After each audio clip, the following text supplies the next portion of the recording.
Welcome to our second lesson together. This is a review of exponents and radicals. Hopefully most of this will be a review for you.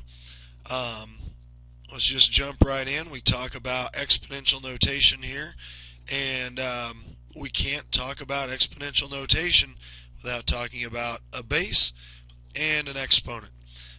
We keep in mind that a to the n means we are multiplying n factors of a together.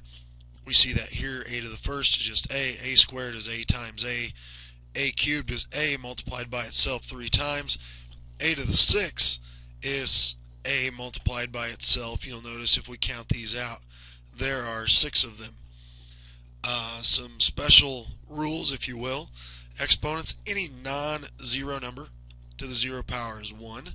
If we have a negative exponent, we can move the base with that exponent to the other side of the fraction bar, and that changes our exponent sign from a negative to a positive. We need to be incredibly careful, folks, when we raise to a negative power, 5 to the negative 3, that's 1 over 5 to the positive 3. Notice here we raise negative 3 to the negative 5th power. This negative 3 goes down to the bottom and it stays negative 3, and that's negative 3 to the 5th power. Alright. We next review some laws of exponents. Hopefully these will come back to you quickly. If we multiply like bases together, we add the exponents. If we raise an exponent to a power, we're going to multiply those two particular exponents. 2 cubed to the 4th power. This is 2 to the 3 times 4, 2 to the 12. We've got a product to a power property here, a times b raised to the nth power. We've got a to the n times b to the n. So here if we have 20 to the 3rd power, we can rewrite 20 as 2 times 10. This is 2 cubed times 10 cubed. Notice how once in a while that makes things a little easier to multiply. When we have a fraction raised to a power, this is a to the n over b to the n. We talk a little bit about what happens when we divide like bases. We subtract the exponents, and some books make a big deal about where the subtraction occurs. Folks, it's this simple. Let's suppose that we've got 2 to the 4th power over 2 to the 3rd power, and we want to know where to subtract. Well, think about you and your buddy. You're thinking about where to have a party. All other things being equal, you're going to have that party at whoever has the biggest house. We're going to do that subtraction at wherever the bigger exponent lives. So if that bigger exponent's in the numerator, that's where we're going to subtract. If that bigger exponent's in the denominator is where we're going to do the subtraction. Okay, so we don't have to worry about these different rules, and if we make a mistake and subtract in the wrong spot, not a big deal. We'll just move that base to the other side of the fraction bar, and we will make the exponent positive. Okay? We look at the theorem on negative exponents. Here, a to the negative m over b to the negative n. We move this up, makes the n positive. We move this down, makes the m positive. Here we've got a fraction raised to a negative power. We simply flip that fraction and change the sign on that exponent. Let's take a careful look here at some expressions that they want us to evaluate. 2 to the 0 we know is just 1. So we'll write 1 here. And we know that 0 to the 2nd power is just 0 over 2 plus 0. So we have 1/2 here. And this is problem 12 from your exercise set, negative 3 times 4 is negative 12. And when we add, or when we multiply x to the negative 2 with x to the 4, we're going to add those exponents. This is going to give me negative 12 x to the 2nd power. We look at something like 16. Notice here we've got negative 4 times 1/6 times negative 9. And then we've got b to the 3 plus 2 plus 4. Now let's see here. If we play our cards right, these will reduce negative 2/3 times negative 9 over 1. These will reduce to 3 negative times a negative. Gives me a positive 6b to the 9th power. We'll look at example 32 here from our textbook. Okay, this is actually problem 32 from the problem set. If we look here at what we have, this is 4 to the 4th power, a to the 2 times 4, b to the 1 times 4.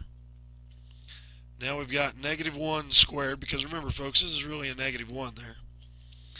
A to the 3 times 2 over 2 squared. Please don't forget that 2's got to be raised to that second power. This b has to be raised to that second power. And so 4 to the 4th, well, let's see, that's going to be 256. A to the 8th, b to the 4th. Negative 1 squared is just 1. I'll write that in there so that we remember we did something with it. 3 times 2 is 6. 2 to the 2nd is 4. B to the 2nd. Alright. And then 256 divided by 4 we know is 16.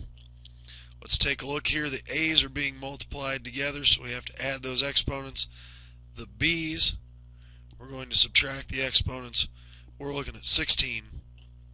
A to the 14th, b to the 2nd power.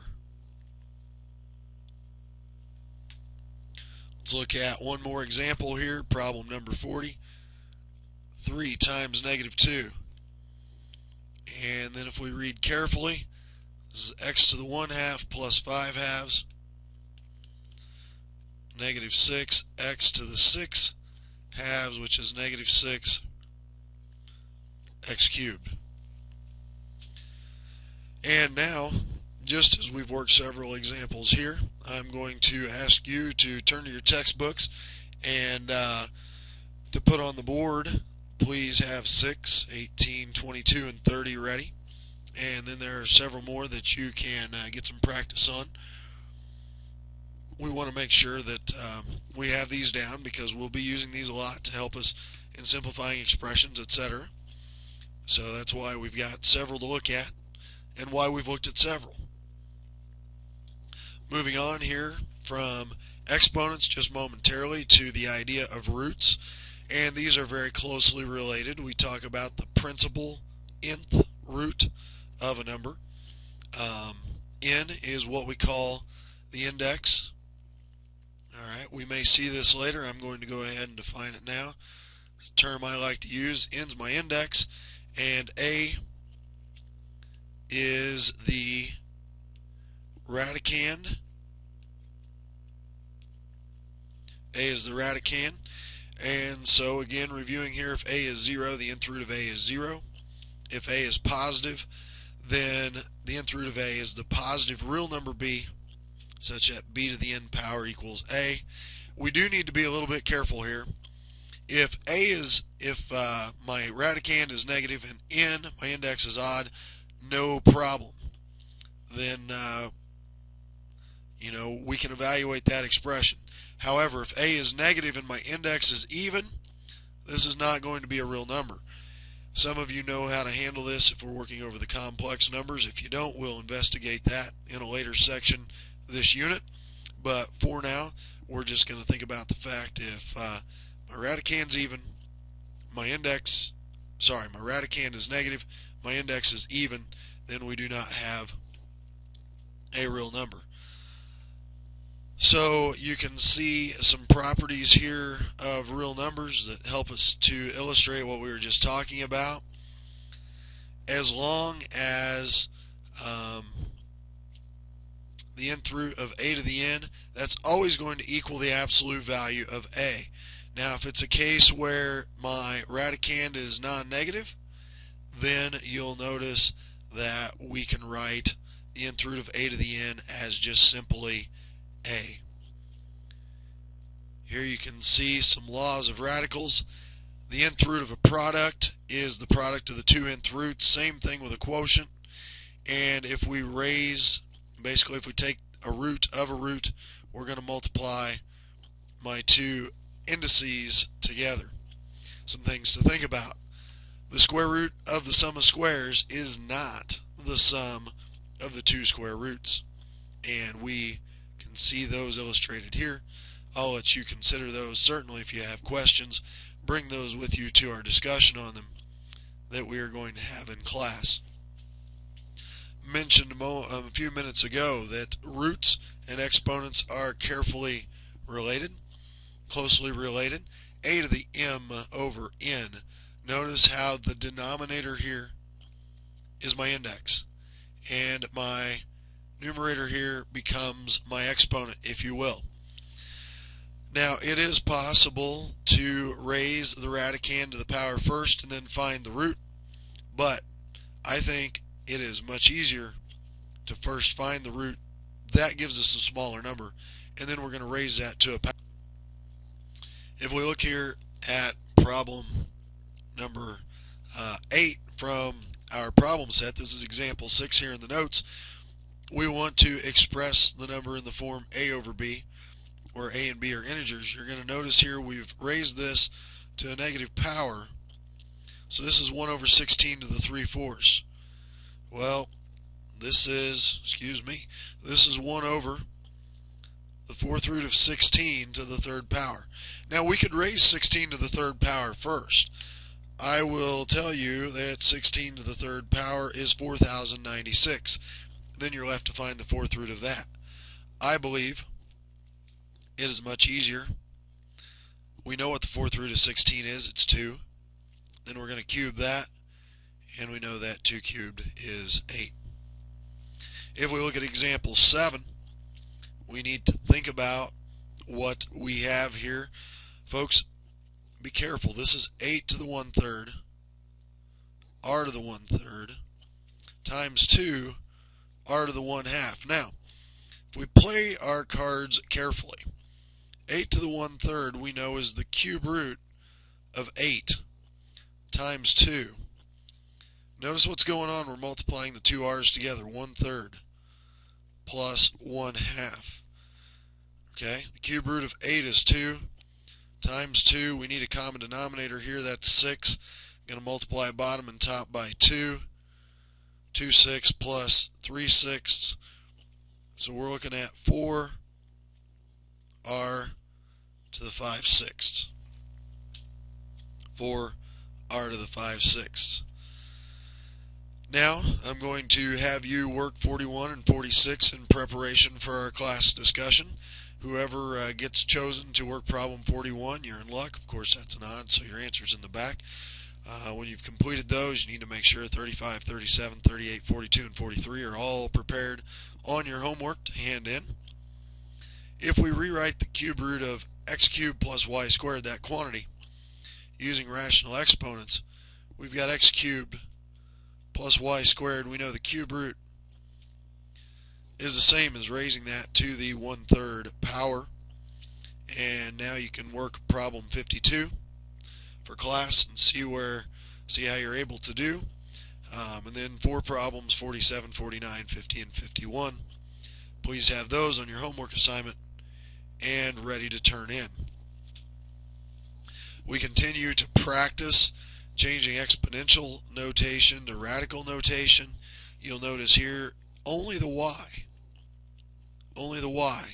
is raised to an exponential power.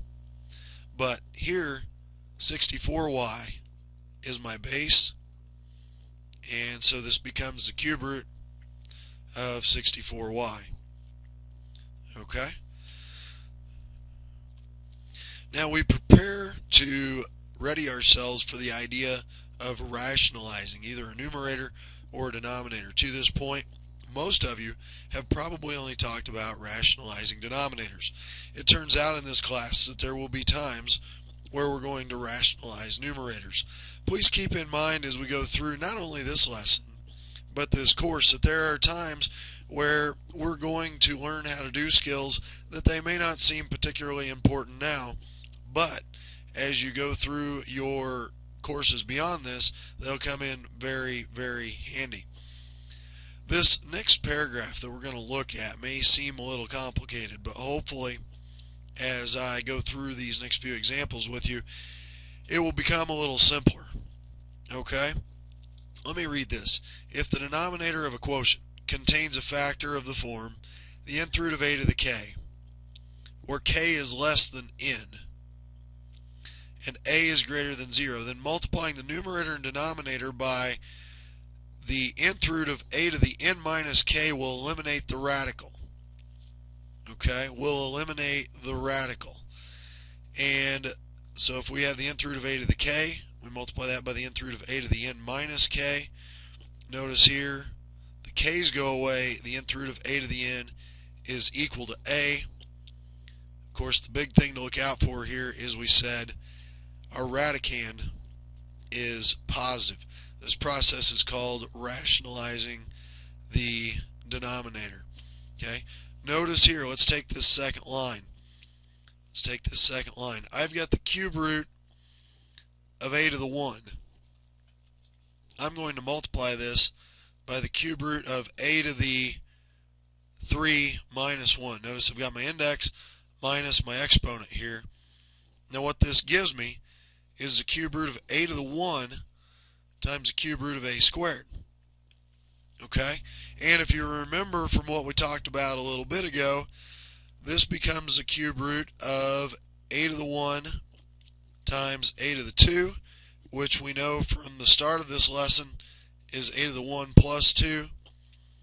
This is the cube root of a cubed, and now we simply know that that is a. Of course, we're assuming here that a is greater than 0. We're given that information. So here we go. Let's use some of these skills in simplifying a few of these expressions. If we look at example 10, the cube root of 81. I'm looking for a factor of 81. That's a perfect cube, and of course, hopefully, we're all very comfortable with our cubes, at least up through 5 or 6. The cube root of 27 is 3. Cube roots of 3. Remember here, we need to rationalize the denominator when appropriate. I'm going to rewrite this as the square root of 1 over the square root of 5. Okay, now, first of all, some of you may recognize that we can simply multiply here by the square root of 5 on top and bottom, and that will get rid of my 5. You'll notice this is a 2, this is a 1, so we're really multiplying by the square root of 5 to the 2 minus 1 power. Okay, and when we do this,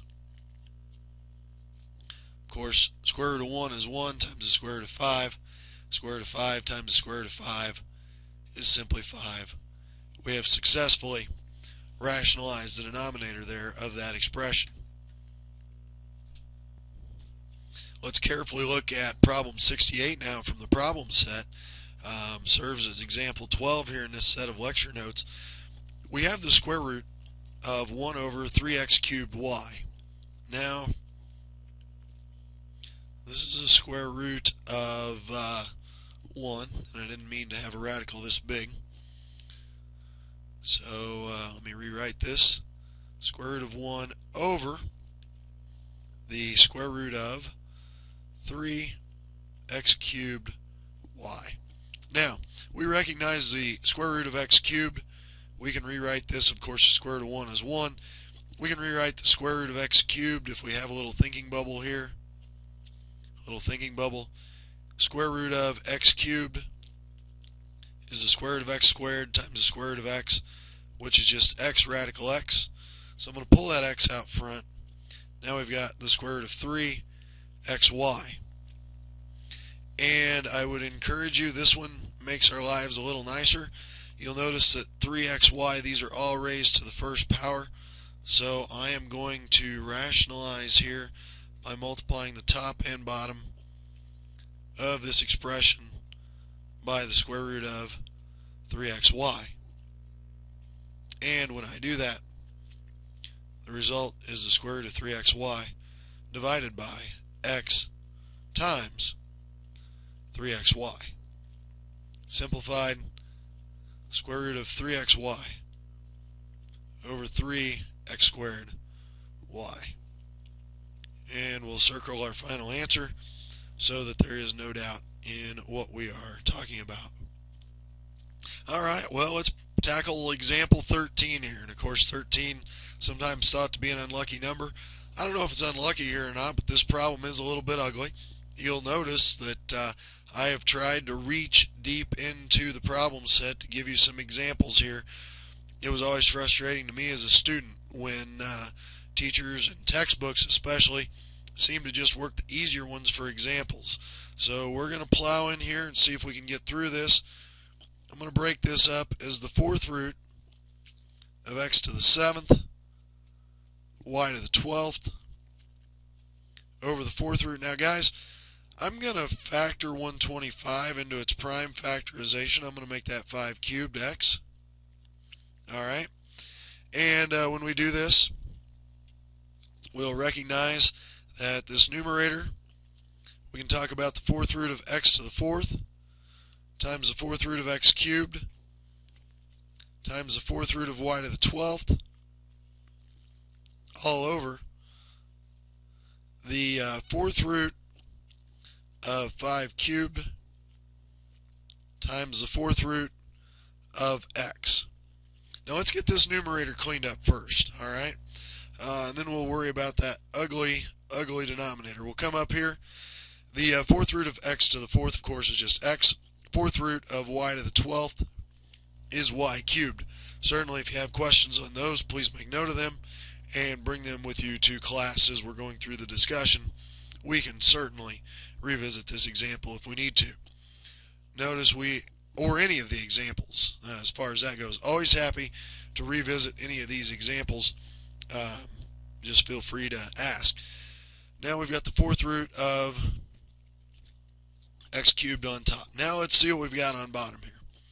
Okay, we've got the fourth root of 5 cubed and then the fourth root of x. Now remember, our goal here is to rationalize the denominator. And let me change colors here for just a moment.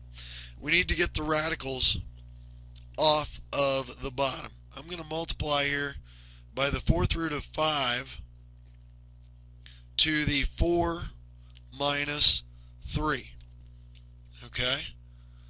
5 to the 4 minus 3. So let's look at what we've got. And then I've got the fourth root of x to the 4 minus 1. Okay, and I'm running out of room, so I'm going to write this as the fourth root of 5 to the 1st, x to the 3rd, up here on top. Okay, and I'll do that in red. Let us switch back now to the black color. And carefully, let's see what we have on top. Well, we've got xy cubed times the fourth root now of 5 x to the 6th. Exponent's bigger than the index. We'll have a little simplification to do in a minute.